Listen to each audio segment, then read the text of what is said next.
内陆去。像以前不是说什么休斯顿啊那些有没有？以前是不给飞的啊，它就是加入联盟我是好。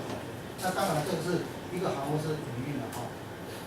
好，所以说到目前为止来讲话没有，我们民航6月这个我们就是重新再复习一下，对不对？好，那其实定义其实大概就是大家有个脑筋，就是如果说你要考航空公司的时候，航空公司主管问你这个问题的时候，你讲个大概。好，第一名是谁？我可以买机票的公司，你就努力去想，我可以买机票的公司，什么买机票的公司，对吧？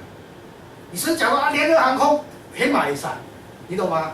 哎，联合航空对吧？或者说马航，像前阵那种飞机飞不见那种马航都可以 ，OK，anyhow 啊。那什么叫普通航空业？普通航空业就是我不能买机票，然后可是他也别在于他做一些特殊任务的，好。那大概说什么空厨啊、仓储啊那些货运站，对不对？好，那来，这个是最近成立的几家航空公司，一个是前进航空，一个是菲特利航空，一个是全球通，一个是安捷航空啊，这是最近这几年成立的。那当然，这个航空公司刚成立的，通常规模不会很大啊。那还有一个华捷。那个跑不变，我看一下啊，不管它，前进航空、菲特利航空，它大部分都做专机，好不好？什么叫专机？那个帮有钱人当计程车，空中计程车，有没有？就是那个，如果说各位那谁，家里面那时候那个经济能力许可的话，可能说比如说我先突然间半夜想说，我想去上海去上夜店，对吧？那可能就是这样。打电话去给这些航空以后，这个航空说好没有问题，对不对？刘先生，我们飞机已经准备好，对不对？你就直接当去，噗，上去一天，然后第二天早上再噗坐回来，好，那当然这个价钱是很贵，很贵。好，那第三家比较特别是全球通航空，就是早期台湾的离岛都是由那个德安航空在飞。后来去年的时候，全球通航空标了一个这个标案，他现在找了号称一个有经验的维修人员7万块起跳，好，他是专门飞台湾的离岛，然后他去买2架飞机，一个是 ATR， 就是跟那个附近那个上次那个在那个大桥不知道怎样把记者下到那个，把记者下到那个，然后那个谁他还买了一个买一个 M28的那个小飞机，他专门去做离岛的小飞机。去年2015年刚成立，现在104上面你还可以找到它，记住，老师跟你讲的，给自己一个机会，丢个学，好不好？因为他们才刚成立，刚成立。那全球通早期是做什么的？你们知道吗？租车，在机场里面租车的。在机场里租车的好，那还有个安捷航空，安捷航空是它的位置是在台东，它干嘛？它做什么事情？它专门做飞行的训练，所以它有模拟机，也有他们的飞机，那当然，为了就是说你要是说你想去考机师的话，其实去那边也是可以的也是可以的这是最新成立的所以说年纪大了走这个漏掉。那个郭董的华捷航空忘记介绍，郭董的华捷航空就是他的就是那个你在松江看那个小喷射机那个就是，好吧，那个就是华捷航空华捷航空好。另外一个各位介绍就是比较特殊的东西就是什么？就是只修飞机不卖票，他也不去爬电线杆，他什么事都不干，他只干嘛呢？他只专门修飞机。这是我们飞机维修真正要去走的，就是这些东西那比如说是亚洲航空它的总公司在台南，那当然亚洲航空它有一些特殊任务了，因为它早期是美军的公司美军公司，所以像前阵 F18不是跑到亚洲航空去嘛那他7月10号开始考试，要考第二批的培训第二批的培训7月10号，记住，今天晚上上完老师课以后，跟女朋友约晚不要去，半夜也要把它开电脑干嘛？一定是把肾履历要丢出去，知道吗？这是各位的机会。为什么你知道？其实亚洲航空的福利蛮不错的因为它是什么？它是各位知道亚洲航空老板是谁？你猜哈？经济部。华航算是半个公家机关，对吧？它是100%国家的因为华航亚洲航空负有特殊的那当然我没有在这边讲，因为有个小镜头对着我是超级害怕超级害怕好，那汉翔就是早期整些航发中心，那也是国家的，好不好？国家的，所以说我说嘛你说与其那什么每天 K 书每天补习那补了半死那什么，就是为了考那个录取率是10000分之好几那种高普考那个回题怎样你知道吗？我跟你讲，学个修飞机，这也是进公家机关，好不好？进公家机关好，还有一个比较特别是空中巴士直升机公司，空中巴士直升机公司它也是一样，它是专门做飞机维修，它修谁的飞机？你知道吗？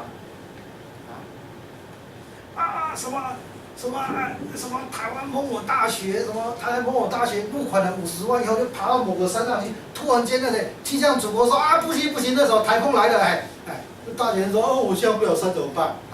卡点位救护车不救护机嘛，不是救护直升机啦，维修谁做？就是空中巴士直升机公司，好不好？他是新加坡老板，是 S 管道不是 S 管道。不是 S 拐道 ，S 拐道是你们空军的 ，S 拐道是空军，你不要搞错 ，S 拐道是空军的。S 管道是空军。空军总队只有U91跟那个什么，那个 B234，B234就是CN47，军用版是CN47，所以那个人他这个是他老板是新加坡，新加坡，所以说其实如果说你的英文要是够棒，英文够棒。其实这家公司很好考，也可以说很难考。为什么你知道？三个主考官跟你说英文，你只要跟他讲得通，基本上你就进去了。起薪多少？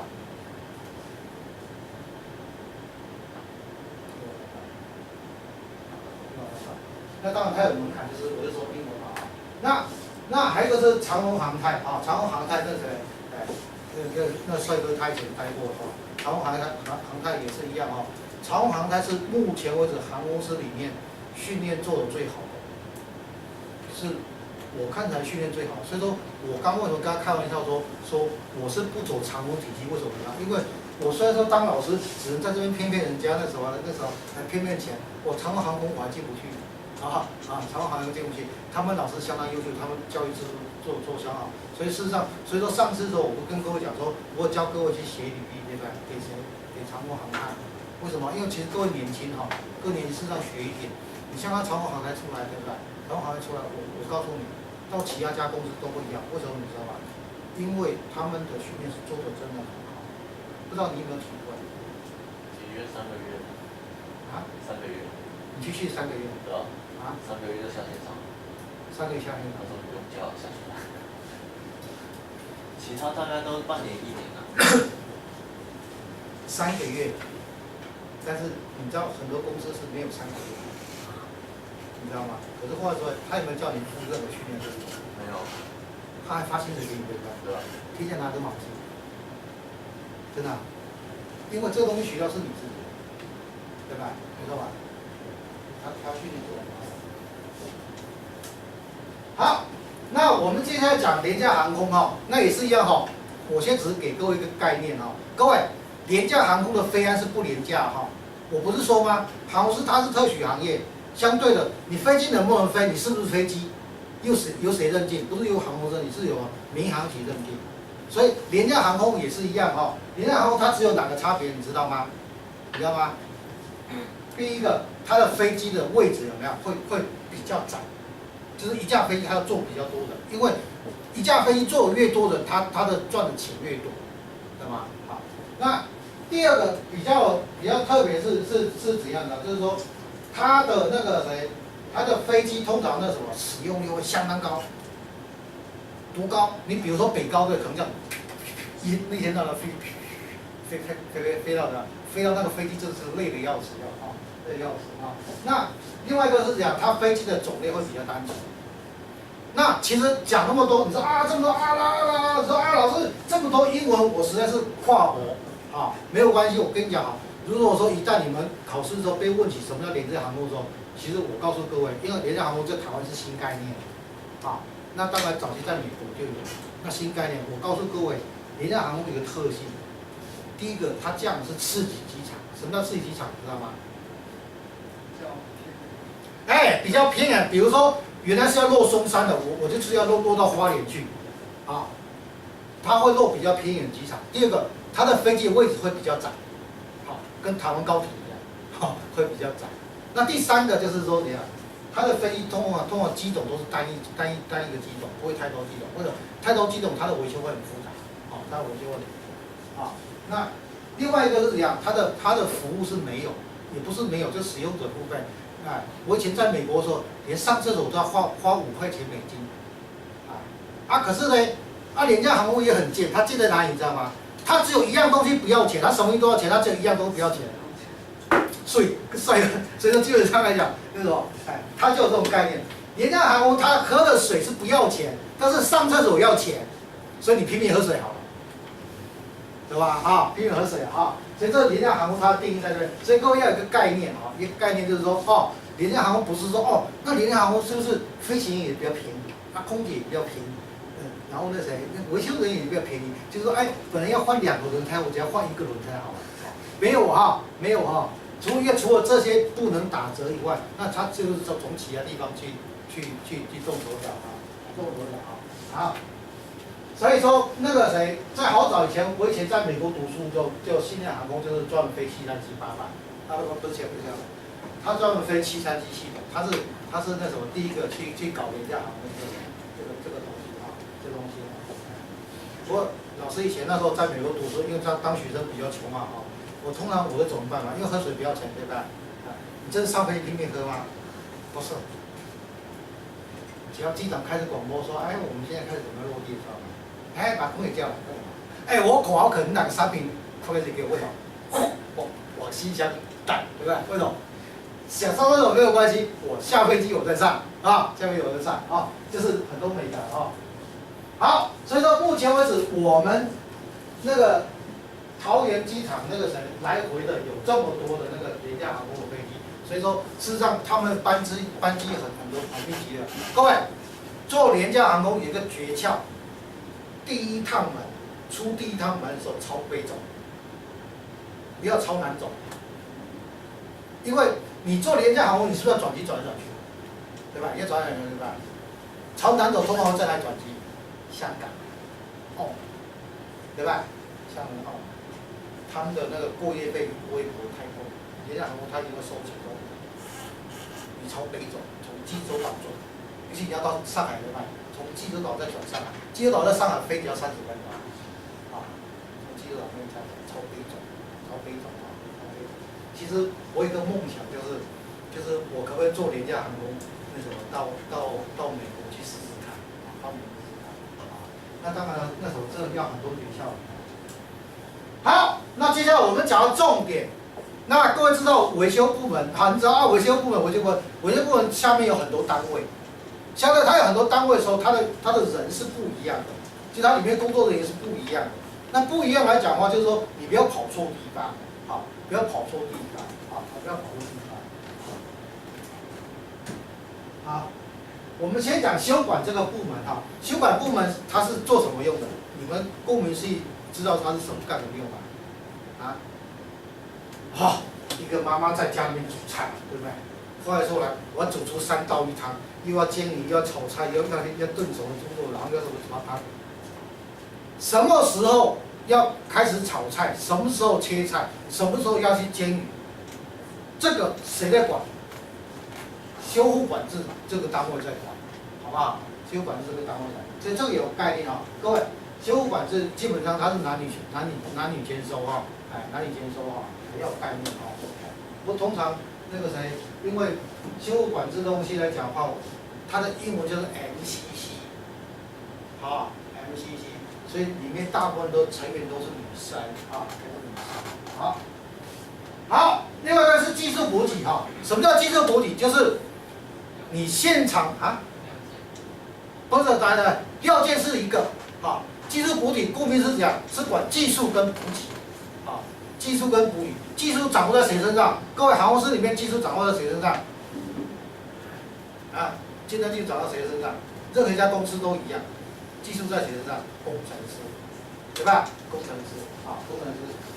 那通常有工程师就会有训练单位，啊，工程师都有训练单位，啊，那补给就是库房哦，那比较简单去区分。那所谓工厂修护那就很简单嘛，就像那谁，像他讲说是地修是属于工厂修，对吧？工厂修。那当然有一些公司比较小，像长荣比较大来讲，它可能还有一个航修，好就是赖，对不对？还有一个航修，好，那通常是定修跟航修两个并在一起，就是叫什么？就是工厂修护，啊，工厂修护就是我们各位刚进航空业的时候，你要去可能接触的第一个单位就是它，为什么你知道吗？因为连工程师也要做在职训练，那在职训练在哪里做？在工厂修护，好不好？工厂修护。你说哎，老师，我那时候我只想去当工程师，我不想去当黑手，拍谁好？每个工程师也是要从黑手开始做啊。为什么要开始做？你没有从黑手开始做，你怎么知道飞机要怎么弄？啊，这最基本的啊，最基本。好，所以说那个谁，他这三个单位来讲话，那谁，那当然还有其他叫企划部门啊，企划部门大部分是干嘛？你知道？就是存资料的。什么存资料？比如说，你先做一个维修动作的时候，你要去签名，要签表单，对不对？这些表单存在哪里？就是什么？就是企划部门在做，这也是大部分都是女生啊，大部分女生啊，计划在做。那工程部门里面还包括图书室。各位，图书室，航空室里面都有一个图书室哦，它图书室不是给你看什么东西，给你看什么啊，百科全书啊，什么，不是啊，里面放什么东西？维修手册，对，维修手册啊。我们的航空室图书室里面放的是维修手册啊，好吧啊，可能是好几种飞机啊。各位知不知道一架747它一套手册大概是几本？你知道吗？一本大概那么厚，对吧？杰克森对，杰克森，它一本那么厚的，差不多，总共跟辞海一样，基本上分为3份啊，可是还会再细分很多。大概100多本。但是你真的做到熟的维修人员，在第几本、第几页，你可以翻得出来。每一个章节都有。对，而且你要很快翻出来。就像是上次我那个上课的时候，那谁那个飞行教官问我的问题啊，问我的问题，说啊，飞机轮胎要打胎要打多少？看32。它要按照重量，轮胎的压力要按照重量。第六章。不是，轮胎在12章。service。对，service。6好像是单位那些。对，是啊，所以说你要很熟，你知道吗？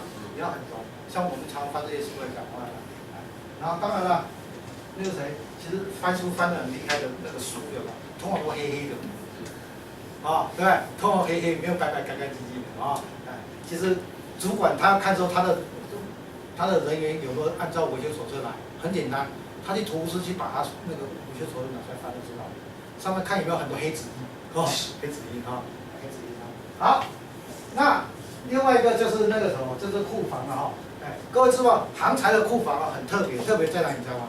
它每一个不同航材有不同的储存方式，知道吗？有些航材它要放在冰箱里面，而且是零下好几度，啊，那有些航材它要放在高温里面，啊，有些航材它要一晒太阳，它不能放在室内，有些航材是它不能放室内，它不能放室外，它在室内，啊，很多不同的方法，对不对？像华航那种超级大公司来讲的话，它的库房啊是全台湾都有，全台湾都有，比较特别啊。所以说那谁库房，因为航空公司的老板最 care 2个东西，一个是飞机的合油，就是油价；第二个是什么？航材，航材。因为航材那时候很贵。好，所以说基本上来讲的话，讲的那么阿里阿扎来讲的话，飞机维修的大概分这3类，大概分这3类，3类。三类，那什么，哎，第二类、第三类男生比较熟悉有 AV 跟 SM 啊，AV 跟 AV 就是什么 ？AV 就是行店啊，AV 行店。然后 SM 就是什么？就是所谓的 structural maintenance 啊，SM。那早期的维修人员是不分的，早期维修人员啊，第一个做很杂就算，第二个他的是包罗万象，包罗万象。哎，小弟我话这三个都做过，啊，这三个都做过。我以前在美国读的就是 SM， structural那个结构维修哈，结构维修顾名思义就是管飞机，这个会打到。因为老师讲比较快哈，如果说你们要是说想要做笔记没有跟到的，跟我讲一下。但是话说回来就是说，那个我要把教材放在云端，啊，那个是课头课尾的时候我们会有一个 QR code， 你们用手机去扫一下，就会进你手机里面去，啊，方便啊，方便。那当然了，我们在进入航空业这个科技的这个高科技的行业来讲的话，那我们大家用什么？用高科技做我去处理这种事情啊，哎。读书也是一样哈，所以说那谁，从前我那种这三样我都去做过了啊。好，那通常来讲的话，我们讲飞机维修工，我们讲官方名词叫做什么？叫做维修机器人，或者维修技术员，或者叫机务员，或者叫地面机器人。所以你的执照应该这种对不对？地面机器人，对吧？哎，所以地面执照员是我们讲维修人员，好不好？它有很多奇怪的名词。这些事实上都是官方名词啊，这些都官方名词啊，官方名词啊。像他考执照是什么？就是所谓的地面机械人员的执照，好吧？但是封面是什么？封面是中华民国民航人员执照啊。为什么呢？因为封面哦，连机师的也是长一模一样，只有里面内容不一样啊，里面内容不一样。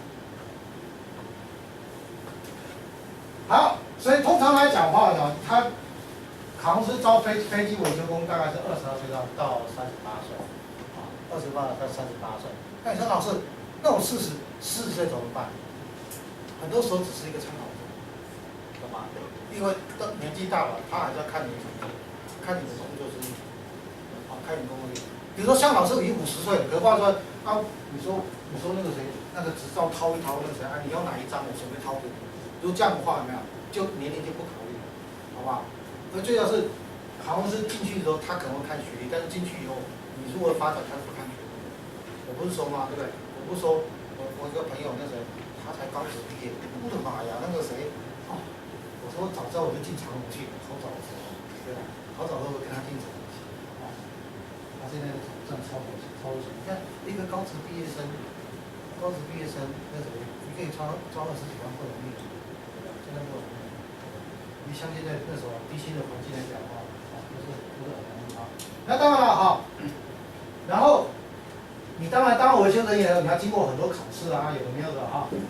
那我们先来认识一下啊，先认识那个备注1里面有个 FAA 维修执照 ，FAA 维修执照，因为世界各国的国家都会有自己的维修执照，但是它不限于说是他们国家的国民去考，好不好？像老师好早以前，在民国80几年的时候，前几天我还跟我儿子开玩笑，我儿子今年19岁，啊，我还跟我儿子开玩笑，我说我拿的 FA 执照，美国执照哈，比你的年纪还大，因为他还没出生的时候，我就跑去考啊。那时候美国 FA 很少，华航那时候记得，华航那时候我修人1万多个人，好像只有60几张，很少，相当少，稀有动物啊，稀有动物。所以老师家住在六福村隔壁，好。那另外就是IASA 就是早期的这个 JAA， 就是所谓欧盟那边执照，啊，这个全世界号称有2种执照最难考，一个是 IASA， 一个是什么？一个是香港的 CA， 啊，为什么？考起来超级机车，搞不好老师去考，可能那时候再考个30年可能考不到，不过30年过后我应该不在了，啊。这个我们大概有概念是说，每一家航空公司都有每个国家都有每一个国家的维修执照可以考，好不好？好，所以通常来讲的话，它是飞机维工，大部分都是什么？是一个地形属性的工作哈，地形属性的工作哈，我们大概知道就好。但是话说有没有？你说讲是讲说地形属性工作，可是事实上维修人员要不要跟着飞机飞？要啊？为什么要？因为比如说像复兴飞济州岛来讲，啊，飞济州岛来讲，因为他不想说在济州那边，韩国济州那边放了一大堆人在那边，啊，那干脆怎么办？你知道吗？找一个维修人员跟着飞机，啊，躲在驾驶舱里面跟着飞机过去，那跟着飞过去就像他讲的嘛，前天表单签完以后，飞机看看啊没什么问题啊就回来了嘛啊，这个还有参与费可以，啊。出外之后那个外勤费用。对对对，他的外勤费用可以领，就是什么，还是说免费供餐啊，免费供餐啊。其实修飞机就好玩就好玩在这里，反正就是每次就是这样到处跑啊，到处跑。好，那刚刚不是讲那个 M1 里面一般来讲的话，有人叫做 AP 人员，有人叫 AE 人员 ，AE 是那个 AVC 的1号 AE 人员啊，那我们台湾叫做 AE， 美国叫 AP， 好不好？美国叫 AP， 但是世界各国很多的统称都叫 AP 啊，都叫 AP 啊，这是不一样的地方。所以我们大家就是做个笔记干嘛？你知道吗？这样的话，未来你们在找工作的时候没有，才知道说哦 ，AP 是什么东西，你懂吗？你不要说，哎，各位，你要来修飞机之后，什么叫做 AP？ 什么叫 AP 啊？唔知啊，我唔知，我没有听过，啊，这样子马摩后啊，这样马摩后啊，好，下一个来，那结构的那个维修人员来讲的话，就是什么？就是飞机来讲的话，各位知不知道有哪些系统飞机失效的时候，飞机是没有救？一样吗？没有，我们不要讲医疗好不好？我们讲飞超好不好？对，还有呢，结构，比如说爆了，对不对？哎，像前阵那个 CI611是谁在马公那边爆了，对不对？爆了没有？啊？红湖啊，在马公。CI611马公，然后那个尸体父亲的去载回来，那架飞机也摔中了。好，很巧妙啊。好，所以说结构人员也很重要哈，因为你飞超系统跟那个结构系统一旦失效的时候，没有，你就挪损了，好不好？你就挪损了哈。为什么挪损？就是没有救了，知道吗？你想想看，飞机不能转弯，是不是直接撞翻？啊，飞超还有结构哈，这很重要啊。好，那我们先讲 AV 就是航空电子的哦，航空电子哦，其实航空师现在蛮可爱，为什么？只要是有电线的、没电线的，通通都交给 AV 人员啊。但是早期的维修人员是不分 AV 或者 ME， 它通通都并在，现在是有分开。为什么会分开？因为现在的飞机大部分是什么东西？是电脑化的东西，所以它怎样？它就把 A、B 这东西分开。各位知道现在的飞机的电脑多进步？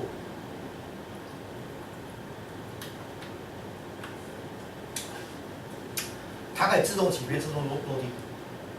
如果说你要是说你飞机上的那个航天装备是好的，地面上的那个控制台是好的。它现在已经可以自动落地，你根本不用去管它，它会自动落地，啊，它会 auto land 啊，自动落地啊。但是相对的，因为它的航空装备越来越精密，所以相对变成这样，它就把航空电子这一段把它分开来。各位知不知道 AE 人员大部分都是哪一些人去？这个就有限定的，这个不是开玩笑。飞机飞不起来不可怕。可怕是干嘛？飞出去就不知道回来，飞出去不知道回来啊！因为飞出去要飞回来要靠什么？靠航电装备，对吧？你导航有没有？那当然，我们后面还会跟各位讲啊。还跟后面还跟各位讲说啊，这个到底是什么？是什么东西？是哪东西？哎，飞机到底怎么飞的啊？飞到怎么飞的啊？哎，其实很好玩啊，其实很好玩。哎，其实跟老师聊飞机，你会发现啊，原来是飞机有它这么好玩。但是话说回来，10年过后，汽车工业也跟着去。你看现在是正在研究那个无人驾驶的飞机，汽车，对吧？Google 已经在做了嘛啊，Google 叫做无人驾驶汽车。我们的高铁就是一半，它是无人驾驶，因为它一半是